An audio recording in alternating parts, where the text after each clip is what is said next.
This conversation is brought to you by philosopherstalk.com, where thinkers discuss. Created by AITalkerapp.com, create your own animated conversations. Link in the description. I am the Duke of Wellington. I commanded British forces through the Peninsular Campaign in Spain and Portugal, and at Waterloo, where I defeated the gentleman seated across from me. I subsequently served as Prime Minister of Great Britain. My career rested on one principle. Do not commit forces until you know where you are going, how you will supply them, what you will do when things fail, and what victory looks like when you finish. I am told this makes me boring. I find that acceptable. And I am Napoleon Bonaparte, Emperor of the French, architect of the Civil Code, the man who redesigned the legal, educational, and banking systems of an entire continent, and also, coincidentally, the most studied military commander in human history. There are more books written about me than about any figure except Jesus Christ, and I am told the gap is narrowing. I want to say something generous about the Duke before we begin, because I am a large-spirited man. He is, without question, the finest general of his era at not losing. Truly extraordinary. You give the Duke of Wellington an army, a supply line, and 6 months to prepare, and he will not lose. That is his gift. It is also, in a sense, his entire gift. It is like praising a ship for staying in the harbor, magnificent condition, never sunk, 0 voyages completed. Your voyages completed include Russia. We are not discussing Russia. You may not be discussing it. I am quite comfortable discussing it. I have made a personal policy of not looking backward, which is a principle the Duke could stand to adopt given that he has been dining out on Waterloo for 200 years, and the meal is visibly getting cold. It was a good dinner. It was a lucky dinner. Let us discuss the Iran war, which is the stated topic, and which I note you have already attempted to avoid twice in the first 90 seconds. On the 28th of February 2026, the United States and Israel launched 900 strikes in 12 hours, killing the Iranian supreme leader and dozens of senior officials, destroying much of Iran's nuclear and missile infrastructure, and sinking a significant portion of its navy. 18 days later, the Strait of Hormuz is closed. The conflict has spread to 12 nations. Gulf airports have been attacked. Over 1,400 civilians are dead, and the Americans are requesting Chinese assistance reopening a waterway their own campaign helped close. I have observations. And I have one observation, which is magnificent. 900 strikes before breakfast. Do you know? I once coordinated 3 corps across a contested river crossing, and one of my marshals arrived a full day late because he misread his own orders. His own orders. Orders he had been given, in writing, by me, specifically. And he still got them wrong. These Americans coordinated 900 precision strikes simultaneously across an entire nation and killed the supreme leader before he finished his morning tea. I find this deeply inspiring and only slightly humiliating by comparison. They executed the part they planned. My concern begins immediately afterward. The Strait of Hormuz carries 20% of the world's oil supply. Iran has publicly threatened to close it in response to any Western military action for approximately 40 years. I want to be precise about that number. 40 years. For 40 years, Iran has announced, formally and repeatedly, that this is what they would do. Any pre-war planning document that did not have a Hormuz chapter was not a complete planning document. What we observe instead is that it closed, and then the Americans began telephoning people. And here is where I think you are making a philosophical error that men of cautious temperament have been making since the invention of caution. You approach war the way a man approaches assembling furniture from a flat-pack box. You read every instruction. You lay out every piece. You confirm you have the correct number of screws. You do not begin until you know precisely where the finished cabinet will stand. This is very sensible. It is also how you spend 3 weeks on the floor surrounded by planks while the room you need the cabinet in remains completely disorganized. I approach war the way a gifted chef approaches cooking. I know what the dish should taste like. I have the ingredients. I begin, I adjust as I go. The Americans at the opening of this war were cooking. They were not assembling furniture. The Hormuz situation is a seasoning adjustment. It does not mean the dish is ruined. The dish has been on fire for 18 days, and they are asking a rival restaurant to help put it out. But I appreciate the creativity of the metaphor.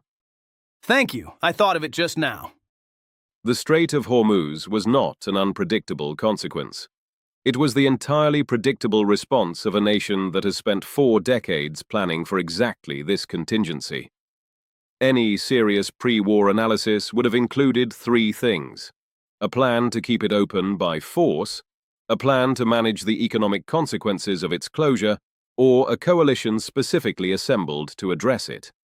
What actually happened is that it closed, and then the improvising began. That is not a seasoning adjustment.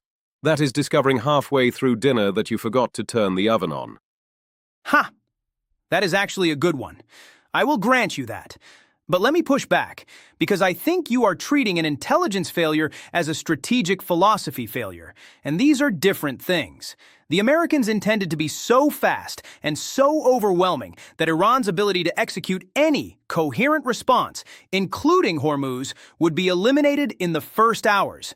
Iran had distributed its command authority before the strikes began. The relevant commanders survived. The strait closed. This is a targeting error, a serious one, but it is correctable in a way that a wrong fundamental strategy is not. And you are using it to argue against the entire approach, which is like criticizing a surgical procedure because one incision was slightly off while ignoring that the patient is recovering. My concern is not limited to the incision. It extends to what comes after the procedure.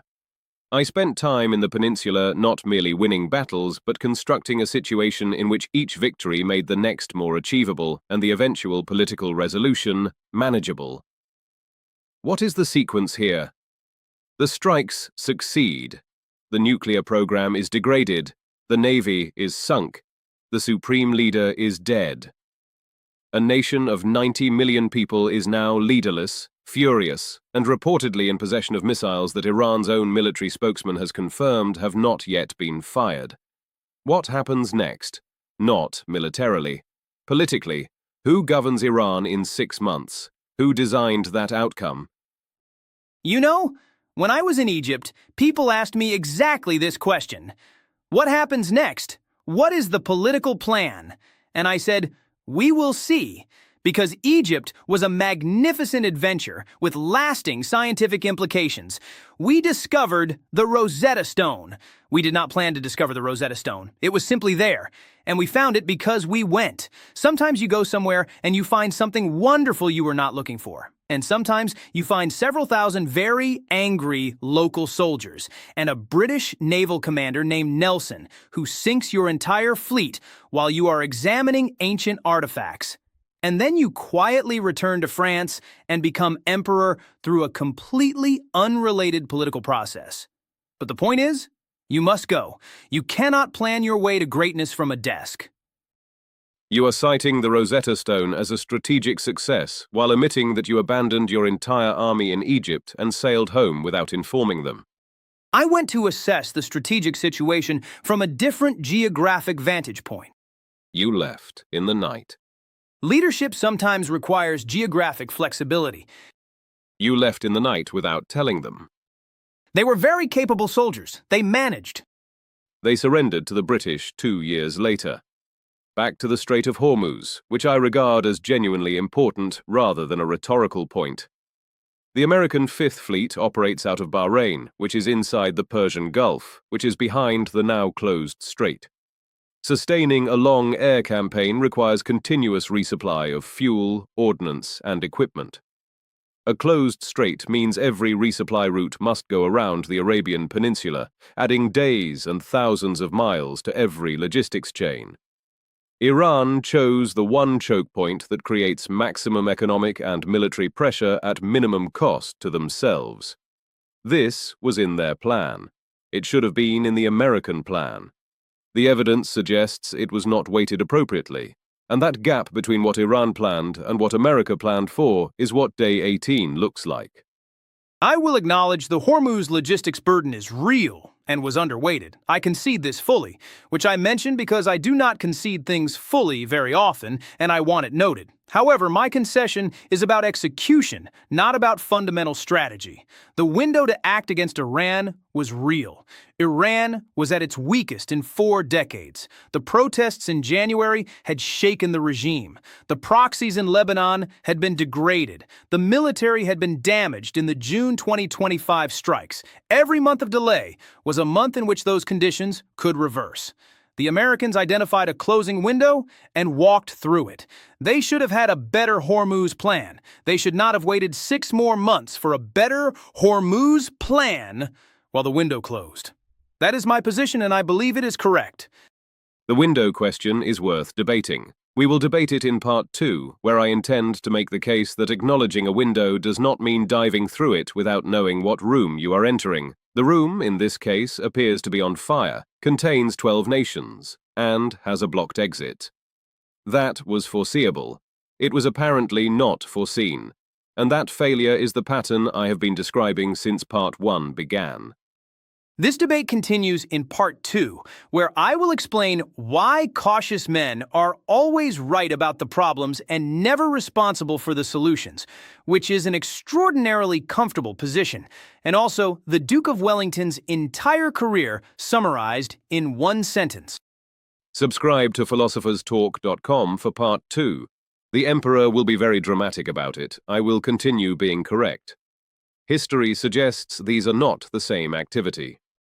Subscribe, like the video, and ask yourself while you wait for part 2, which general would you rather be? The one who wins carefully and is remembered for a boot, or the one who changes the world, loses the world, escapes, changes it again, loses it again, and is still 200 years later the most interesting man in any room he enters?